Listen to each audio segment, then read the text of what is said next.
Hello everyone. Today we are going to talk on the topic legal drafting. So what are the steps that should be followed before drafting any document or during the process of drafting? Before that, let's talk about what is drafting. So technical documentation is an integral part of any work related to litigation. These legal documents are essentially the backbone of the business and where important case details can be found. Without accurate documentation of a lawsuit or any other legal issue, it may as well have happened, but this doesn't mean legal documents should be indefensible to those reading them. For all law firms, regardless of the niche, it's important to create readable legal documents for the benefit of their clients.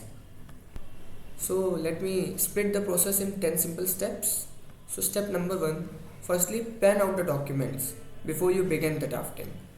Like who you are writing for and who you are drafting against, defining the purpose of the document, having all documents, confirming the exact style guide and terminology, identifying other members who add up to the documents and the responsibilities, organizing your documents resource to ensure they are on hand and for technical details. So point number 2, write with clear and concise language. Always keep your sentence structure short and concise in legal writing. At the beginning of your document, you need to define all technical terminology that's used consistently throughout your writing to avoid confusion. Try to avoid the use of long, complex words when similar alternatives can be used, while sentence affecting and keeping things to the point. Point number 3, ensure the correct use of grammar. This is an important point.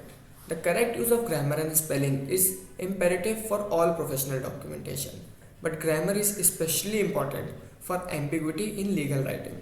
You will need to be fastidious about the use of your grammar and punctuation in order to avoid confusion in your legal text.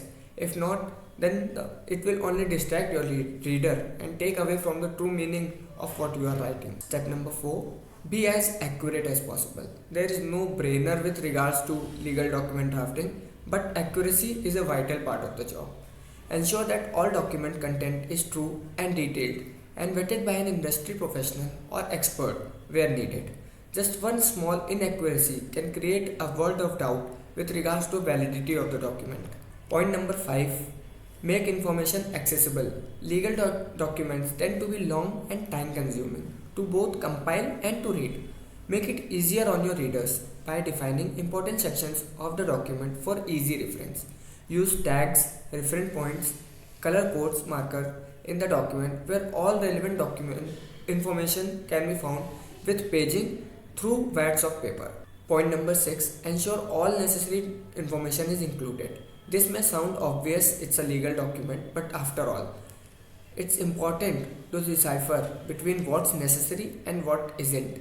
A legal document must supply all technical information needed, but unnecessarily footnotes, addendums, and long-winded explanations are distractions. Point number 7, always use an active voice. Using the active voice in your writing is essential for eliminating confusion. Basically, it outlines who must perform what in a sentence.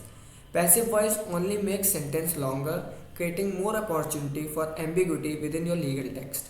Passive verbs usually end with ed or en. An example of using passive voice, the legal document was written by a lawyer. Here you can see it's written, containing en at the last.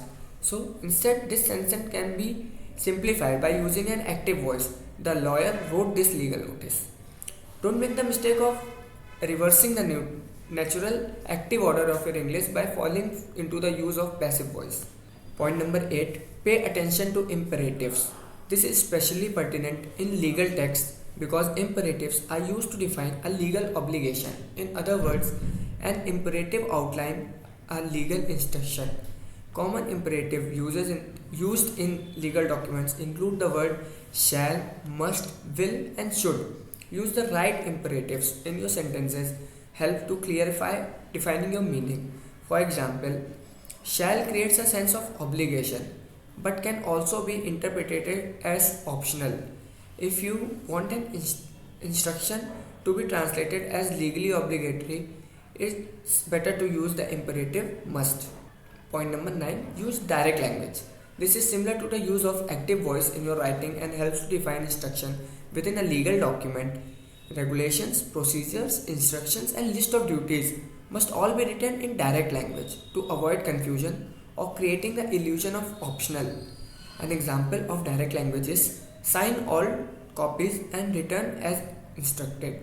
Ultimately, this style of writing results in procedures that are easier to understand and carry out. Point number 10, use consistent descriptions. Finally, always keep your content descriptions consistent throughout each section of your legal document. This means that you should avoid using too many variations of work to denote the same thing. Once again, this could create confusion. Using a synonym rather than repeating the same word is not recommended in legal writing. Just stick to consistent words and you will avoid ambiguity. For example, choose to use the word motor vehicle and try not to change between car, vehicle, or automobile or any other word that is related to it.